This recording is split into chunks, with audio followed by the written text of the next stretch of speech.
Alrighty, folks. Thank you so much for making the ever treacherous journey upstairs. Not everyone's made it in the past. Today we are here to listen to a very, very interesting man, Professor Carl-Benedikt Frey. He's the Professor of AI and Work at the Oxford Internet Institute. He's also Director of the Future of Work Programme, the Oxford Martin School, and he is the author of a recently released book, you might have seen it, called How Progress Ends: Technology, Innovation and the Future of Nations, available in all reputable bookstores and think tanks. So just to give you a quick rundown of how this is going to work, Carl is going to give us a very insightful speech for around 15-20 minutes. Then we're going to have a bit of back and forth. I'll ask Carl a question, and then we'll go to the floor where you guys can ask questions. Yeah, I think that's about it. All right, without further ado, can we give a warm welcome to Carl? Thank you so much.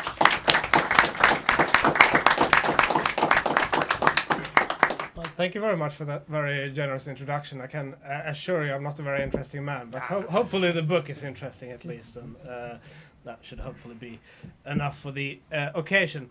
I have no way of living up to the introduction, but let's give it a go. So the book is not quite as gloomy as the title might suggest. It's not suggesting that progress is necessarily about to end. What it is suggesting is that we shouldn't take innovation and technological progress for granted. If progress was inevitable, it would not have taken humanity 200,000 years to have an industrial revolution. If progress was inevitable, most places around the world would be rich and prosperous. If progress was inevitable, Britain would not have seen 2 decades of productivity stagnation. So by those accounts, progress is clearly not inevitable. Now, I'm clearly not the first person to write a book about why some places are rich, why some are poor, why some facilitate innovation, why some don't. But and so let me start off by trying to situate the book a little bit in the literature. And so broadly speaking, people that sort of tackle this question in the past have placed their explanation in one of 3 buckets, which either relate to geography, culture, or institutions. Now consider, for example, the Soviet Union.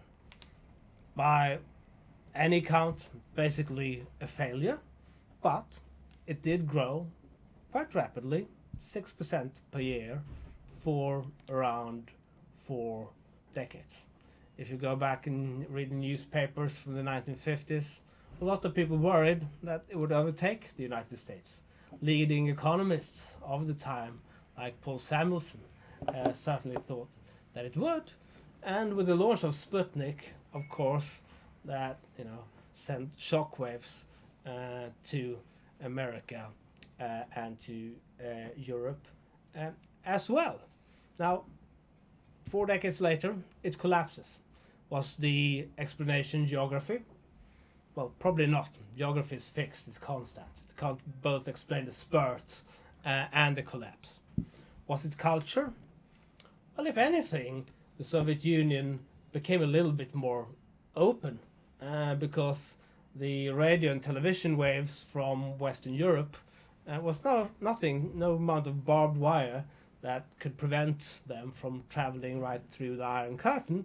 And obviously Gorbachev's reforms meant that it became more open to scientific debate. Was it institutions? Well, the Soviet Union certainly didn't have anything like secure private property rights that we normally associate with growth throughout. And so what was it? And the argument I'm trying to make in the book is that to explain both the growth spurt and the collapse, we need to understand how technology interacts with culture and institutions. So the Soviet Union could grow fairly robustly for a period of time by essentially adopting technologies invented elsewhere. It took advantage of the Ford Motor Company's open door policy to transfer technology to the Soviet Union and build a car industry on its own. In the mass production era, when technology was not in flux, Soviet bureaucrats could fairly easily benchmark performance across factories and hold factory managers accountable that way. But as the mass production system petered out globally in the 1970s, holding people accountable that way became more problematic, because how do you benchmark performance against something new? And something new was needed for continued growth. That something new was the computer revolution, to which Soviet contributions were essentially none. And the key theme of the book is that as you approach the technological frontier, you need decentralization to explore more technological trajectories. If you were an aircraft engineer in the Soviet Union, you could go to the Red Army and ask for funding. If they declined, you had 2 or 3 different options. If they declined, your technology, your idea would basically die with you. That's quite different from, let's say, Google, in which Bessemer Venture famously declined to invest back in 1999. They probably regret it today, but it also illustrates that Google was by no means the safe bet at the time. Right? Yahoo and Alta Vista were dominating search, and so somebody needs to take the risk to actually invest in order to know if something will and might catch on. And that's the beauty of decentralized exploration. Different people can take different bets, and you can explore more technological trajectories that way. Now, the Soviet Union was obviously an extreme case, but you saw something similar in Western Europe and Japan as well. So throughout the post-war period, Europe essentially grew very rapidly by adopting American mass production methods, which was facilitated in large part through Marshall aid, and it relied much more on bureaucratic coordination than the US had done in developing those technologies in the first place. So in France, the Monnet Plan created a more concerted economy that facilitated coordinated investments across industries. In Italy, the same process was done by state holding company. Same in Spain.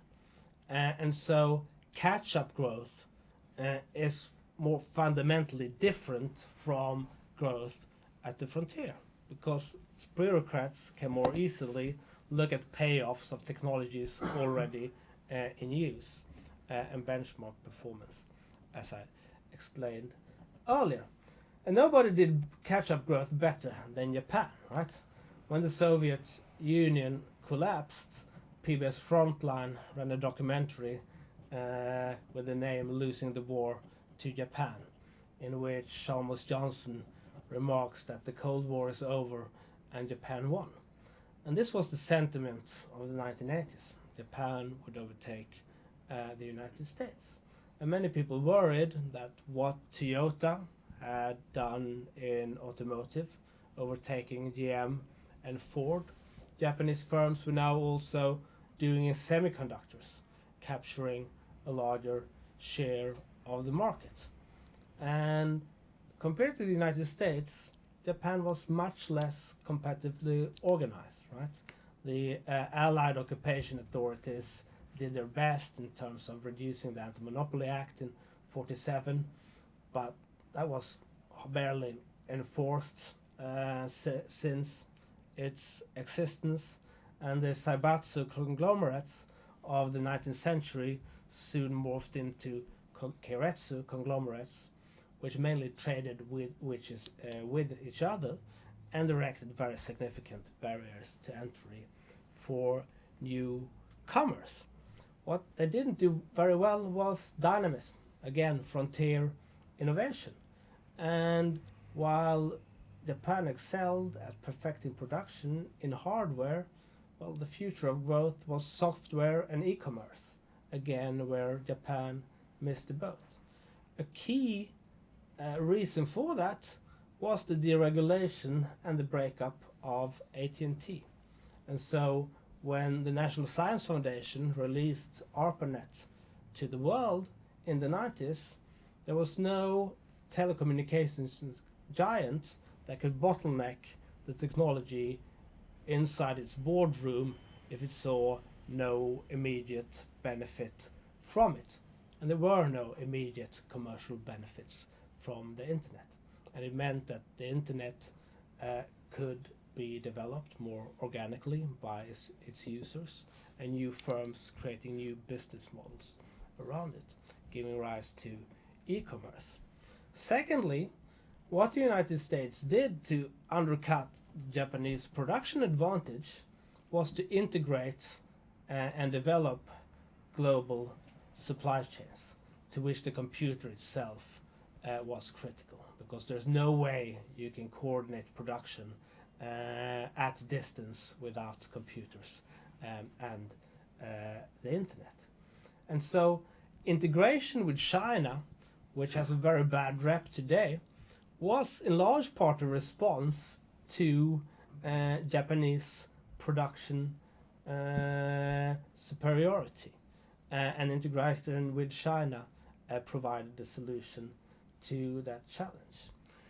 Now, China clearly has some similarities with the Soviet Union, but it also has some critical differences, which I think are important to highlight in understanding how China has actually gotten to where it is. Because whereas in the Soviet Union, industry was basically managed centrally from Moscow through vertical line ministries, which managed everything from steel to railroads nationally, China was much more decentralized. Provincial governors had much greater autonomy and managed the economy locally. And so what you had in China were provincial governors essentially competing against each other to move up the party hierarchy. And because the party set the rules of the game, and since the opening in 78, the yardstick for success became economic growth, you find yourself having situations where party leaders were competing to meet growth targets. And as Deng Xiaoping's Southern Tour showed in 92, the places that had performed the best were the ones that liberalized in the South. And so this is a very particular model to China, something that Branko Milanovic has called political capitalism. Now, if you take China today, it's not the same China that emerged during the Deng era. And so since the mid-2000s, China has been more centralized, become more centralized. More industrial policy has centered around Beijing. It's also much harder to set targets when it comes to breakthrough innovation, and as you catch up with the frontier and need more innovation in order to grow, because it's much harder to measure. You can measure it, for example, using patent as output, but that basically leads to patent inflation, firms taking out more patents rather than one strong ones, and they tend not even to want to pay maintenance fees to obtain them, which tells you that they don't necessarily cover valuable technologies. And for all the worries and concerns that China might eventually overtake the United States, if you look at Chinese productivity, it has basically flatlined since the Great Recession, and it's even negative by some measures. A third of the Chinese economy today is real estate, and China has overbuilt tremendously. But it's not just China that's having a growth problem. We know that very well here in Britain, we know it in Europe, but even the United States is not doing particularly well by its own standards. And so since the 1970s, you see productivity basically petering out in the US. You see a brief revival from 95 to 2004, and then you see 2 decades basically of historically very slow productivity growth. And what you see as well is that is strongly correlated to dynamism. That's the entry and exit of companies. And dynamism in the United States has been in decline over the past 2 decades. And so, if you were to list the 5 largest firms by market capitalization in the United States, you will find that they are roughly 40 years old on average, and they're all in technology. If you do the same thing for Germany, you will find that they're 100 years plus on average, and they're mostly firms that were founded during the second industrial revolution, such as Siemens and BASF, although SAP sticks out as a digital firm, once founded by 5 former IBM employees in the 1970s. If you do the same thing with France, you find that they're mainly luxury goods, again, 100 years old plus. And so America sticks out in terms of having a much higher level of dynamism than Europe has had. But that dynamism is declining in the US as well. And part of that is related to anti-competitive practices. So we're increasingly seeing incumbents buying up promising startups just to shut them down. We're seeing a revolving door between the US Patent and Trademark Office and incumbents, whereby examiners grant established firms low quality patents and then go and work for those companies. And so in the US as well, we're seeing higher levels of market concentration driven by these practices in part, and we're seeing less entry, and we're seeing more inventive talent also clustering in incumbent companies. Now you might say that China is doing some innovation, and I will certainly agree. And it would be very surprising if it didn't do any innovation with 1 billion plus people, right? In the same way, if you're a large technology firm and you hire a lot of talent, you will inevitably have some progress and some innovation, right? But the question is that talent more or less inventive or productive within those incumbents than they previously were at the younger firms that they previously worked? And the answer to that question is they are not, right? And so that the concentration of inventive talent has also been a drag on productivity and growth in the United States. Now, the best hope there is for a revival of productivity right now is artificial intelligence. And if all that was needed for AI to progress, if all that was needed was scaling, more concentration might not be a bad thing, right? So if all you needed was just throwing more compute and data at the problem and you get better performance, then greater concentration of resources would potentially spur progress. But that is not what we're seeing. So these scaling laws, they are essentially petering out, and what we will need for further progress is more innovation. And so let me give you one example. Most people here probably know that AlphaGo beat the world champion at Go back in 2016.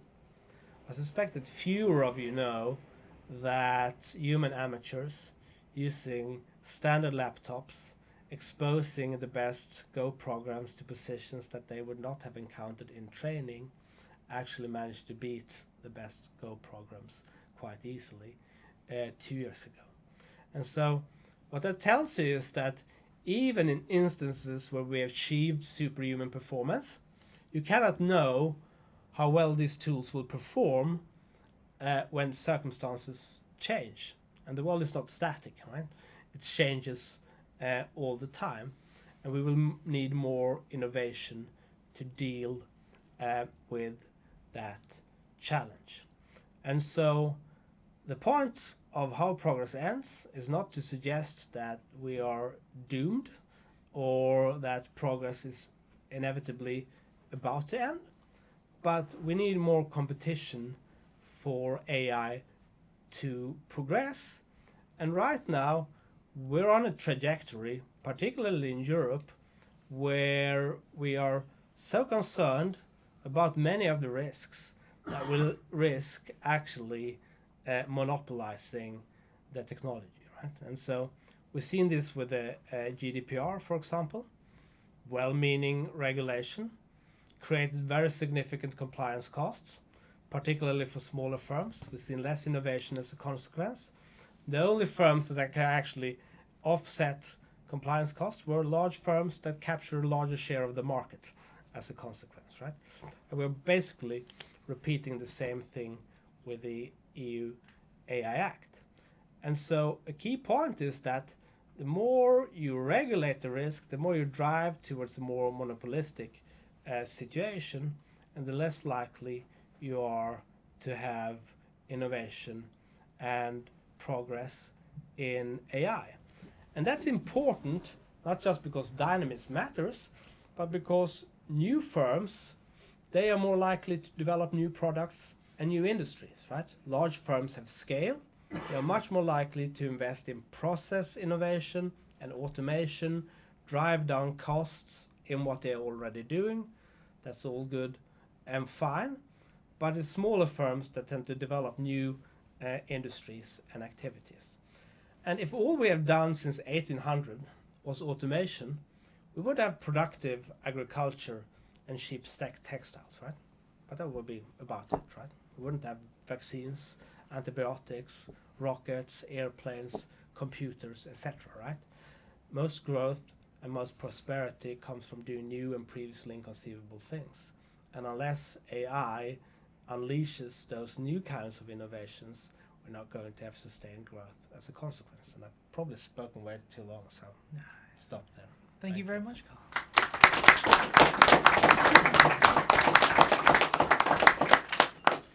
Don't know about you folks, but he totally lived up to the intro. Very cool. Right, I'm gonna abuse my powers as chair to ask you the first question.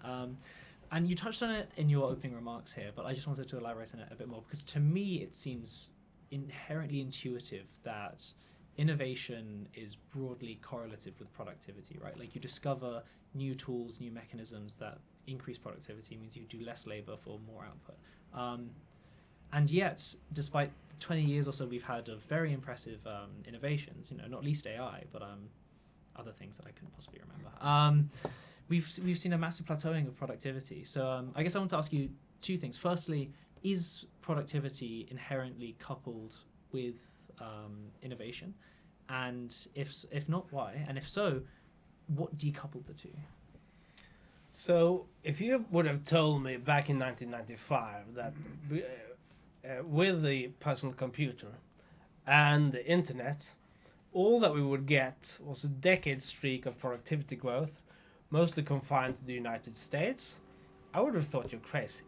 And the reason for that is basically, the computer gives us the world's stored knowledge combined with the internet in our pockets, right?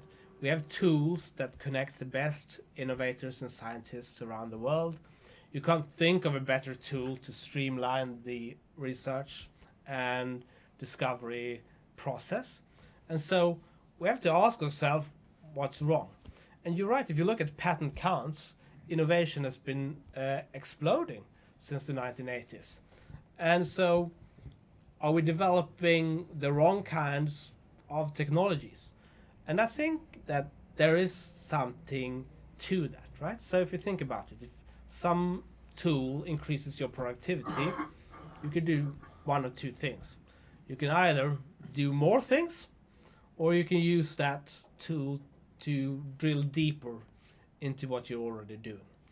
And if you do the more things you do, the more you need to spread your attention across a greater span of activities, the less likely you are to push the frontier in one thing. And what we do see since the computer revolution is that researchers and inventors are doing more projects at the same time. And the more projects you do at any given point of time, the less likely you are to produce a breakthrough. And why is that?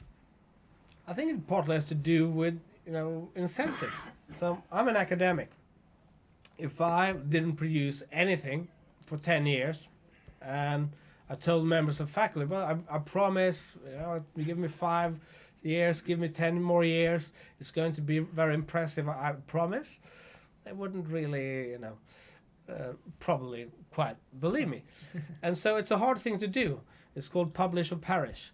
And so you need to produce output, and that's true in many instances. So if we incentivize quantity rather than exploration and quality, we're going to get more quantity. And then coming back to the point I tried to make earlier, with entry, you need new businesses to develop new lines of industries for sustained growth. And so we're getting, I think, more process innovation, more technologies centered around automation, and apps that help us order food. But I can do that on the phone before, so it's not a huge breakthrough. And it's all useful, it's all fine, but it's not really repeating what we saw during the post-war period, where the automotive industry gave us the largest industrial undertaking that the world had ever seen. That in turn led to a host of supplier industries producing all the components that go into a car. That in turn leading to a host of industries producing machine tools that are needed to make the components, which gave rise to road commerce and tourism, and at the same time a range of electrical industries. Basically any appliance you have in your home is an artifact of that era and had an industry behind it, right? So these were vast new industrial undertakings. And yes, we've seen new industries emerging around digital, but they're mainly confined to a few places like Silicon Valley, some is in London, Munich, some other places, but it's not on par with those industries that were produced in the post-war period, or just before then, I should say. Consider that question answered. Lovely. Okay, right, folks. Good news. You guys get to ask questions now. Stick your hand up if you want a question. I'll just sort of be pointing. I want to note, when you ask a question, please keep it question-sized. No monologues, please. Right, okay. Hands up, please. Hiya. Yes. You there, sir, with the glasses. Hi. So at the beginning of your talk, you mentioned you're going to look at the interaction between culture and technology. And a big portion of your book is about having decentralized competition to lead to innovation, right? And that's how the technology comes about. But I'm really curious, what are the methods through which these decentralized competitions and incentives come from? Obviously, there's a lot of incentives to centralize authority, centralize power, centralize technology, but where does this competition actually stem from a cultural standpoint? So that's a good question. So I think first of all, some societies are more pro-social, more individualistic. They make less of a distinction between strangers and family and friends. So there's less kinship deciding social relations.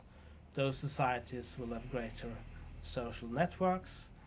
Those societies will reward sticking out more, and those societies are more likely to pursue inventive endeavors that go against prevailing norms. And they're all more likely to move around, leave their community behind, and proliferate ideas that way. So if your question is about culture, that's a big part of the story. Now, a problem is, of course, that you can have a very vibrant marketplace for ideas, and the United States had a very vibrant marketplace for technology and ideas in the 19th century. The railroad companies did not invent the railroads. The telegraphic companies did not invent telegraphy. DuPont, AT&T, they basically not have any internal R&D. They basically screened the market for patents, and basically all patents were taken out and traded by independent inventors. But most of them could not build a prototype and a product, and then build factories and scale up production. And in order to do that, you need bureaucracy, and you need managers that build distribution channels, that run marketing operations, and that manage hordes of engineers that you hire to improve that product. And what that can lead to over time is growing levels of market concentration. And how do you then incentivize or make sure that those firms do not use that power to block entry and stifle competition and innovation? That is a real challenge.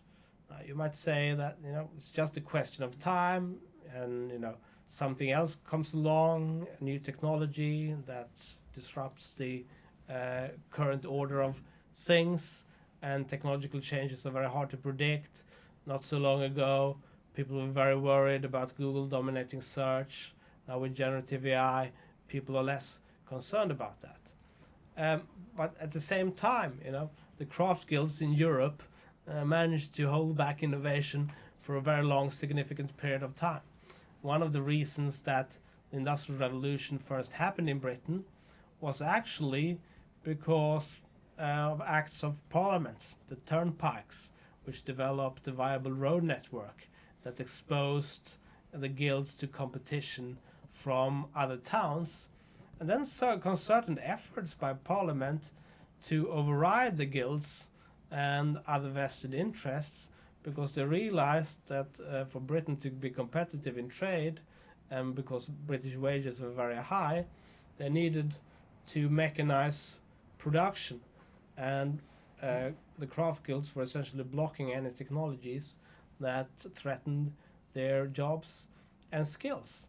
And so it's hard, but in sometimes you need government that is capable of overriding vested interest.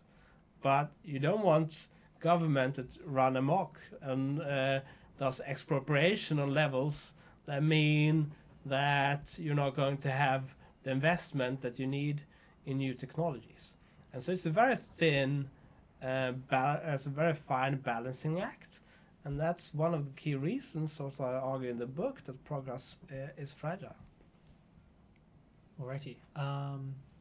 You there with also the glasses. I have a question about AI in the US. I have a question about AI in the US, the UK, and the EU.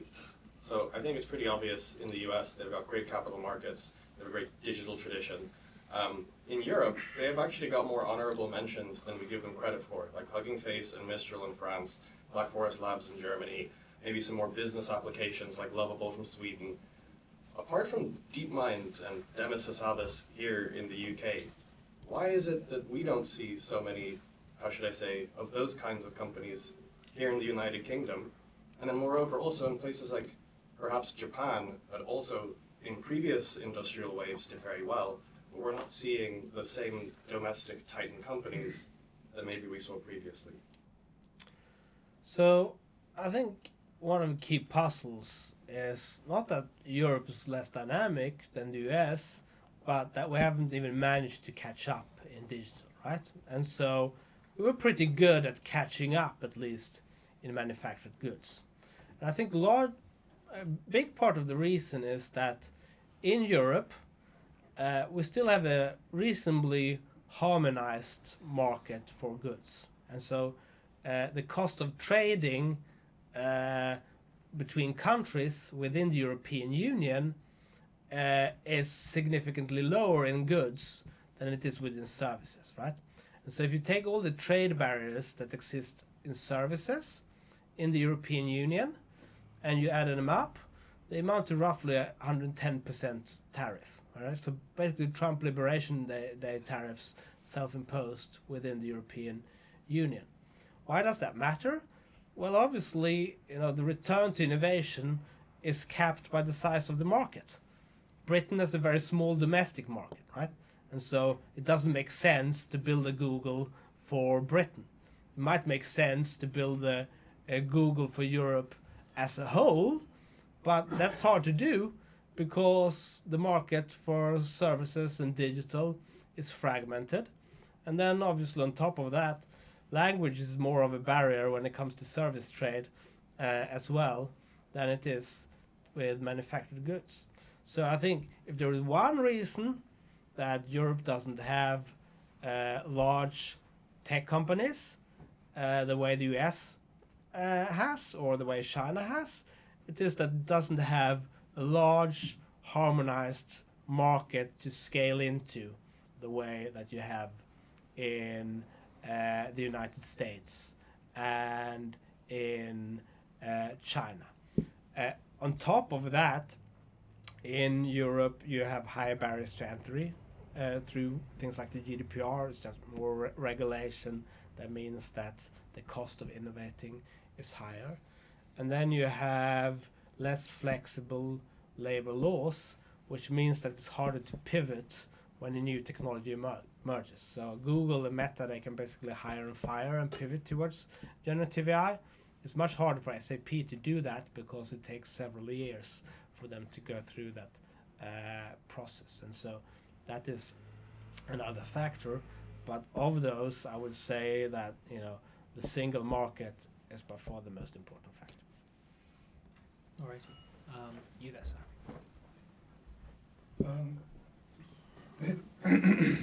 Historically, the societies that failed to adopt new technology have fallen behind.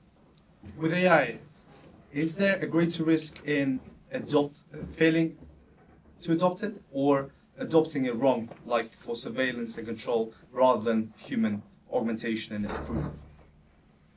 Well, so I think both are a risk, and I think you're right in pointing that out. And so you can use AI for different things. It's a general purpose technology, and so you can use it for surveillance to monitor people, and that might be helpful if you're running a factory, right? You want to monitor performance. People are doing routine type of work. It's not that different from what I described with the Soviet Union, right?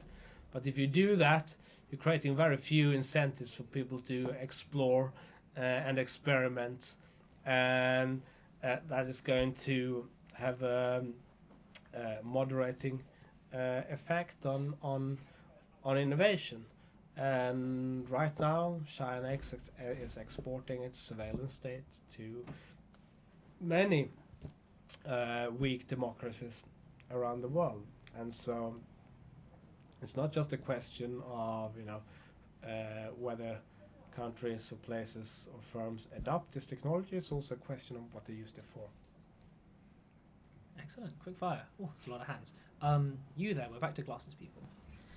So in the book, you do discuss how countries can go from rapid innovation to stagnation. And so I want to apply that to the context of the UK, and I want to ask, what measures would you take if you had the power to kind of reignite innovation and productivity in the country? So you can tell nobody would ask for that advice from me. So the first thing I would do would be to re-enter the European Union. And the second thing I would do is that I will make sure that the European harmonizes all those things that I mentioned to you earlier, right? Because without that, you're not going to have a large market to scale into. Apart from that, infrastructure in the UK, there is room for improvement, right? And so, low transportation costs does matter if you want to scale. Energy costs, I think there's some room for improvement there too, right? And that's also something that matters if you want to scale. So I think those three things together would probably take the UK some way. I think Mario Draghi would be very happy to hear that. Right, you there in the corner, but please shout. Yeah, thanks. Oh, sorry. I think I'm in the corner. Just to build up on that point, you were talking about these big technological behemoths in the US. They've been threatened over the past 20 years with being broken up. In terms of an action you would take, if you think they're holding back innovation, would you endorse that? So I would suspect that if you broke up, Meta, you would probably replace it with another social network, or it wouldn't make that much of a difference. What I would say is that if you go back to the early days of the computer revolution, basically every firm from Apple and Microsoft to Google and Amazon IPO'd and listed in the stock market and became a company in its own right. If you look at the later stages of the computer revolution from the 2000 onwards, Instagram, WhatsApp, YouTube, you name it, all been acquired. And so I think you can probably achieve quite a bit by shifting incentives so that firms are more likely to IPO rather than exit by acquisition. Part of that has to do with merger review. And so I think rather than looking at revenue, you might want to look at valuation. And it probably has something to do with compliance costs related to being a public company that you may want to look at as well.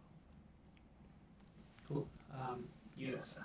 To what extent do you think West anti-West rivalry helps versus reduces innovation progress rates? And secondly, to what extent do you think fear of ASI risks should slow some innovation versus being overrated fears? So I didn't get the second part of the question. So second question is the ASI risk versus going more cautiously. ASI. Artificial superintelligence. Nice. No risk here. So the first part of that question. So, there have been times when your political rivalry has led to reform and has led to productive reform. And so Prussian losses to Napoleon paved the way for, guilds being abandoned. Russian losses at the Crimean War paved the way for the abolishment of serfdom. And so, sometimes such events can force radical reform. But it can also lead to greater protectionism. It can also lead to doubling down on national champions. And it can lead to more resources being diverted towards defense expenditure rather than innovation in the civil domain. I'm yet to see meaningful reform emerging as a result of the rivalry, and I'm seeing more resources being diverted towards defense for good reasons, I should say, but I don't think that's going to solve our economic problems.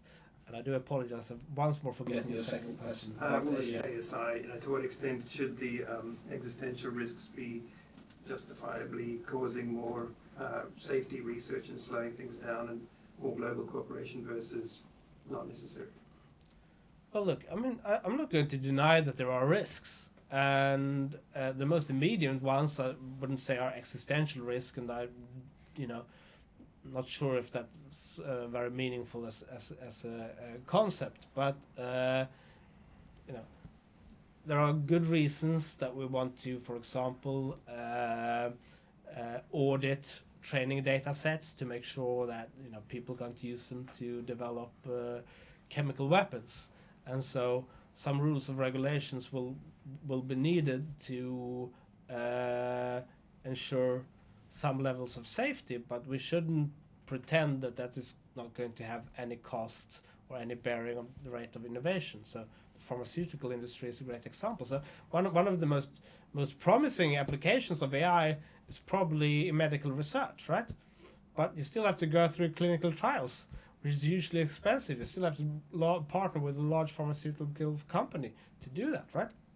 And so unless we deregulate or at least streamline clinical trials, it's quite likely that AI is going to disappoint in drug discovery as well.